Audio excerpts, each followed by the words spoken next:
Kalau ada satu pertanyaan yang pada akhirnya bisa nentuin seluruh arah hidup kamu, bahkan keabsahan iman kamu, pertanyaannya tuh ini. Silakan. Siapa sih sebenarnya sosok yang dipaku di kayu salib itu? Nah, itu pertanyaan besarnya. Iya kan? Maksudku, apakah dia sekedar guru moral yang kebetulan banget nasibnya tragis, atau jangan-jangan dia itu sang pencipta alam semesta yang lagi ngambil rupa ciptaannya? Bener. Dan itu bukan pertanyaan yang bisa kita jawab pakai tebakan aja. Makanya selamat datang di sesi eksplorasi mendalam kita. Buat kamu yang lagi dengerin, ayo tarik kursi kamu, gabung di ruang belajar kita hari ini. Suasananya udah pas banget nih. Di meja kayu kita yang luas ini udah ada kopi, tumpukan buku tebal yang terbuka, Sama semangat buat belajar pastinya. dan di atas meja kita ini ada satu dokumen yang bakal kita bedah habis-habisan. Judulnya, Modul Kristologi Perspektif Pentakosta Klasik, Sesi 1. Topik yang lumayan berat, tapi sangat krusial. Betul banget. Misi kita hari ini bukan cuma buat ngafalin deretan teori teologi yang kaku ya, tapi buat ngebangun fondasi utama, mengenal Kristus yang benar. Aku setuju banget. Karena gini ya, di tengah dunia modern yang super bising ini, Oh, bising banget. iya kan? Kita tuh terus-terusan dibombardir sama berbagai versi Yesus. Entah dari pop kultur, dari media sosial, atau dari teologi liberal. Kita butuh pijakan yang solid. Benar. Belajar kristologi atau ilmu tentang Kristus itu bukan lagi kemewahan buat orang-orang akademik aja. Itu kebutuhan mutlak buat dasar iman dan pelayanan kita. Nggak bisa cuma ngandelin asumsi lagi ya. Tepat. Opini populer tuh sering banget mendistorsi siapa Yesus sebenarnya. Nah, sebelum kita bisa ngaplikasikan pengetahuan ini, kita harus sepakat dulu dong tentang siapa dan apa sebenarnya yang lagi kita bicarain ini. Tentu. Harus jelas dari awal. Mari kita urai ini perlahan. Bagian yang sering bikin orang salah paham itu justru dari istilahnya sendiri, kata kristologi. Sering banget dilempar gitu aja di kelas teologi kan? Nah, itu dia. Padahal kalau kita bedah, akar katanya tuh nyimpen makna yang sangat bertolak belakang, tapi anehnya saling melengkapi. Dari bahasa Yunani, ada dua kata kunci di modul ini. Pertama, Kristos. Yang artinya, yang diurapi atau Mesias. Benar. Ini menunjuk langsung ke peran historisnya waktu dia di bumi. Kayak yang dicatat di Yohanes 1 ayat 41 pas Andreas pertama kali nemuin Yesus. Terus juga di proklamasi Petrus di Kisah Para Rasul 2 ayat 36. Sejarah yang bisa dilacak ya. Tepat. Terus kata kunci kedua, logos. Ini yang sering diterjemahin sebagai firman atau rasio ilahi. Nah ini yang narik kita keluar dari sejarah. Manusia menunjuk pada sesuatu yang udah eksis sejak awal mula. Kita bisa baca ini di Yohanes 1 ayat 1 sama Ibrani 1 ayat 1 sampai 2. Pemisahan yang sangat esensial menurutku. Kristus itu ngomongin soal apa yang dia lakuin di dalam batasan ruang dan waktu manusia. Misi penyelamatannya. Sementara logos, Logos menunjuk pada siapa dia di luar ruang dan waktu. Keilahiannya yang kekal bersama Allah. wow, Dari dua fondasi kata inilah, modul kita merumuskan kristologi sebagai studi sistematis yang dibagi ke 4 area utama. Pribadinya, naturnya, karyanya, dan signifikansinya. waktu aku pertama kali baca 4 area ini, jujur aja rasanya kayak ngelihat daftar isi buku teks yang ngebosenin gitu. Klasik banget ya kelihatannya. Iya kan? Aku sempat mikir, oke, pribadi itu ngebahas siapa dia. Natur itu bahas soal gimana kemanusiaan dan keilahiannya bekerja. Karya itu tentang salib dan signifikansi tentang dia sebagai satu-satunya jalan keselamatan. Terus, apa yang bikin kamu berubah pikiran?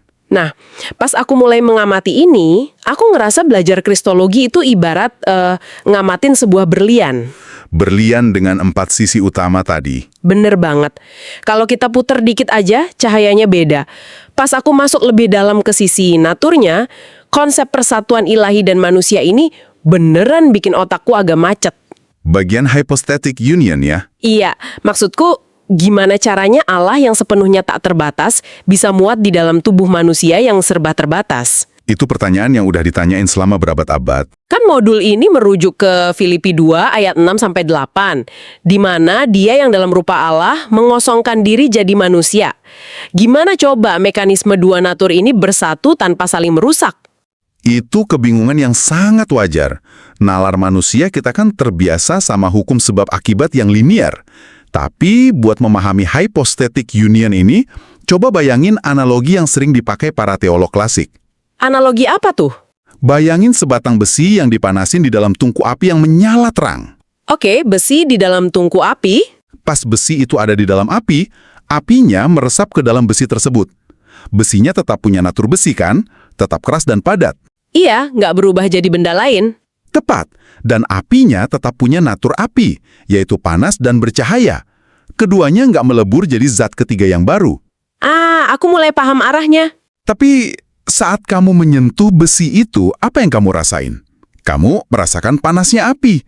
Kemanusiaan Yesus itu adalah si besi, dan keilahiannya adalah api. Wow. Keduanya bersatu secara sempurna di dalam satu pribadi, tanpa bercampur, tanpa berubah, tanpa terbagi, dan tanpa terpisah. Analogi besi dan api itu ngebantu banget sih.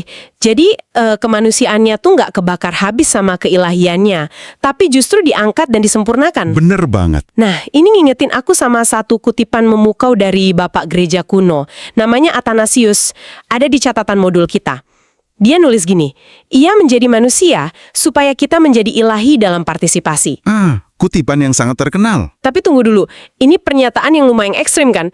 Waktu dia bilang supaya kita menjadi ilahi, dia nggak bermaksud kita bakal berubah jadi Tuhan yang Maha Kuasa kan? Tentu aja nggak. Syukurlah, karena kalau iya, itu melenceng jauh banget. Disitulah kita harus perhatiin kata dalam partisipasi.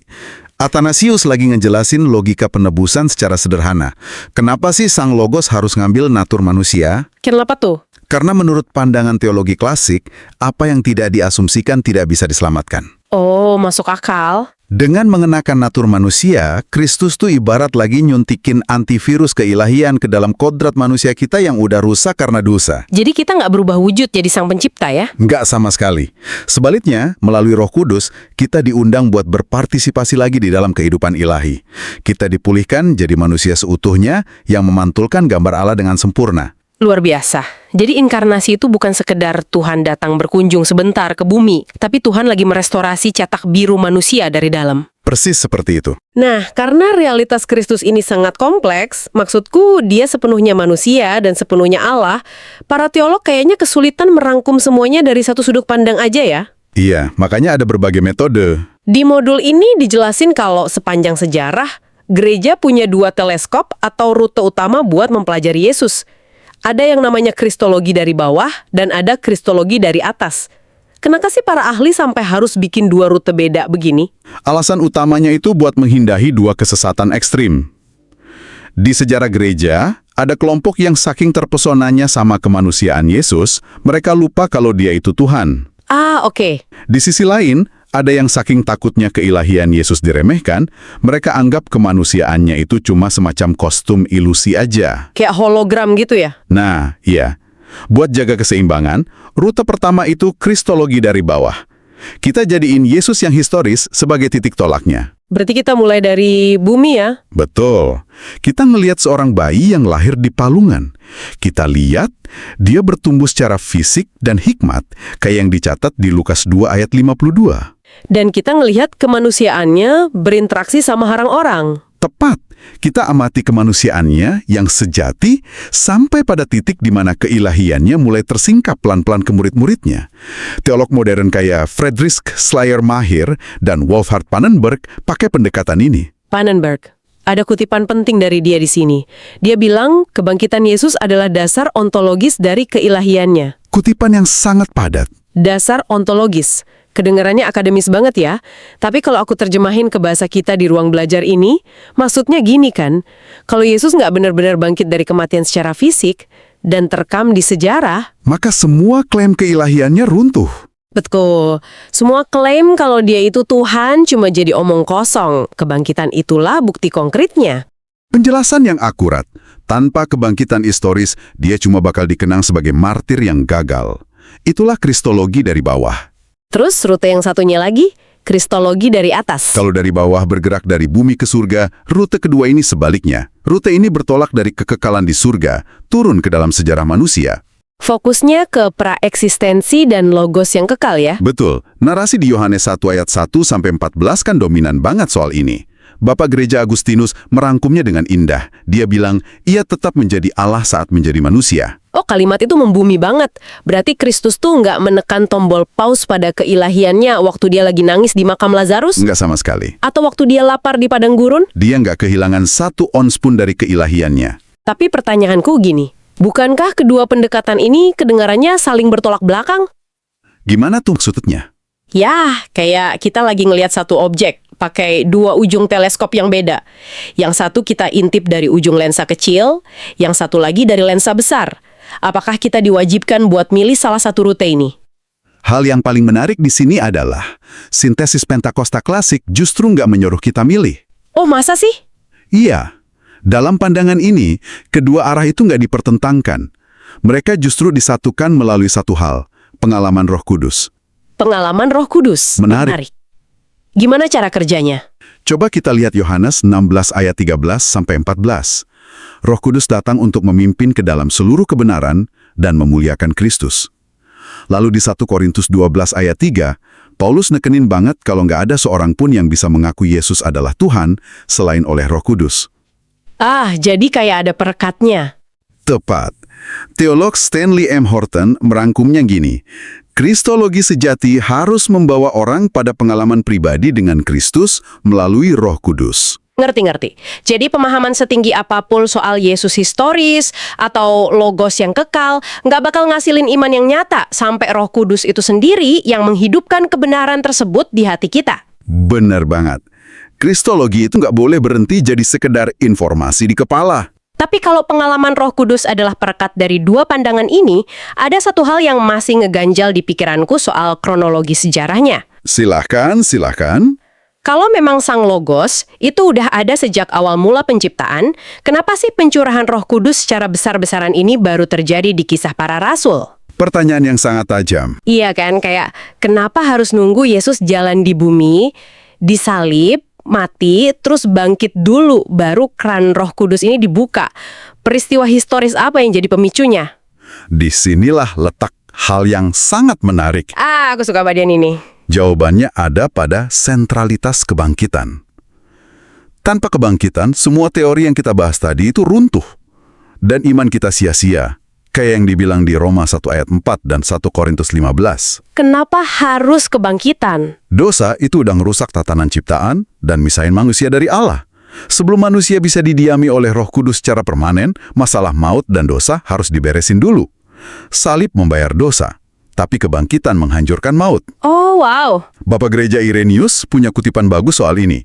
Kebangkitan adalah pemulihan ciptaan dalam Kristus. Jadi kebangkitan itu ibarat prototipe ciptaan yang baru ya? Tepat. Dan buat teologi Pentakosta, ini krusial banget. Kebangkitan adalah dasar pencurahan Roh Kudus. Oh, aku ingat. Di Kisah Para Rasul 2 ayat 32-33, Petrus bilang kalau Yesus udah bangkit dan duduk di sebelah kanan Allah. Dan karena itulah dia mencurahkan Roh Kudus. Kristus yang bangkit itulah yang membaptis dengan Roh Kudus. Peristiwa di hari Pentakosta nggak akan terjadi tanpa kebangkitan fisik. Berarti karena Kristus benar-benar hidup dan aktif ngasih Roh Kudus hari ini, belajar Kristologi itu bukan cuma soal lulus ujian di ruang belajar kita ini ya. Jelas bukan. Ini nentuin seluruh arah hidup, keselamatan, dan pelayanan kita di luar ruangan ini. Jadi, apa makna dari semua ini buat kamu yang lagi dengerin?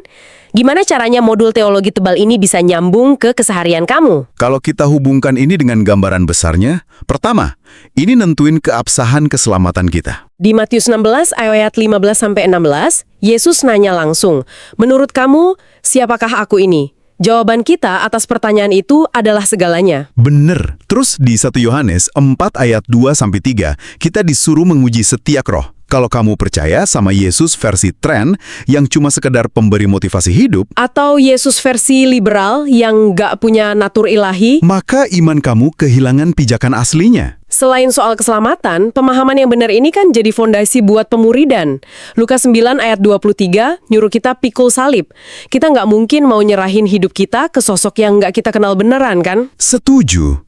Pemuridan itu menundukkan diri pada Kristus yang alkitabiah, bukan pada Tuhan hasil editan kita sendiri yang dibikin biar kita nyaman. Hal yang sama juga berlaku buat pelayanan ya. Di 2 Korintus 5 dibilang, kasih Kristus yang menguasai kita. Pelayanan yang berdampak itu harus lahir dari pengenalan yang intim, bukan ambisi pribadi. Dan yang gak kalah penting, Kristologi itu jadi tameng apologetika kita. Apologetika, buat nangkal ajaran sesat. Betul. Tertullian pernah bilang, iman harus dipertahankan dengan pengertian yang benar. Di 1 Petrus 3 ayat 15, kita juga disuruh siap sedia ngasih pertanggungjawaban. Apalagi, Ibrani 1 ngegesin kalau Kristus itu wahyu Allah yang sempurna. Nggak ada lagi wahyu tambahan yang lebih tinggi dari Kristus ya. Nah, disinilah Pentakosta klasik ngasih satu batasan yang sangat tegas. Khususnya buat bahaya sensasi. Maksudnya gimana tuh? Di Yohanes 16 ayat 14, Yesus bilang kalau Roh Kudus nggak akan berbicara tentang dirinya sendiri. Tugas utama Roh Kudus adalah memuliakan Kristus. Jadi fokus kita harus selalu kristosentris, berpusat pada Kristus. Ini poin penting banget. Mungkin kamu yang lagi dengerin pernah ngalamin ini. Datang ke acara rohani, lampunya redup, musiknya menggelegar, dan tiba-tiba kamu ngerasa merinding, terus nangis. Emosinya memuncak ya. Benar. Tapi modul ini nantang kita, apakah itu beneran karya Roh Kudus yang bikin kamu makin sadar akan kekudusan Kristus? Atau kamu cuma terbawa suasana dan manipulasi musik aja? Kita sering sibuk nyari sensasi tapi lupa sama Yesusnya. Itu analoginya persis kayak lampu sorot di teater. Lampu sorot tuh nggak pernah dibikin buat nyorot dirinya sendiri kan? Wah, analogi yang bagus. Tugas tunggal lampu sorot adalah menyorot sang aktor utama, yaitu Kristus. Kalau pengalaman rohani nggak bikin kita makin cinta Yesus dan makin benci dosa, ya kita harus pertanyakan itu. Lampu sorot nggak nyorot dirinya sendiri. Itu cara yang sangat brilian buat nginget peran Roh Kudus. Nggak kerasa kita udah sampai di penghujung sesi. Waktunya membereskan catatan di meja belajar kita. Berarti kesimpulan dari sesi 1 ini adalah Kristus yang benar akan menghasilkan iman yang benar, pengalaman yang benar, dan pelayanan yang benar. Betul sekali. Teologi itu bukan olahraga otak. Tujuannya supaya kita kenal dia secara pribadi, kayak kata Filipi 3. Supaya kita ngalamin kasihnya, kayak di Efesus 3. Dan pada akhirnya, supaya dia diberitakan, kayak amanat Kisah Para Rasul pasal 1. Hal ini memunculkan pertanyaan penting buat ditutup. Silakan, berikan kita sesuatu buat direnungkan. Kalau peran utama Roh Kudus adalah menyorot dan memuliakan Kristus, bukan buat nyiptain sensasi, lalu pas kamu yang lagi dengerin ini, pas kamu lagi nyari pengalaman spiritual dalam keseharian kamu, apakah kamu benar-benar lagi nyari sang juru selamat? Atau Kamu cuma sekedar memburu getaran perasaannya aja? wow, itu pertanyaan provokatif yang sangat layak direnungkan sambil kamu nutup buku dan beranjak dari ruang belajar kita hari ini.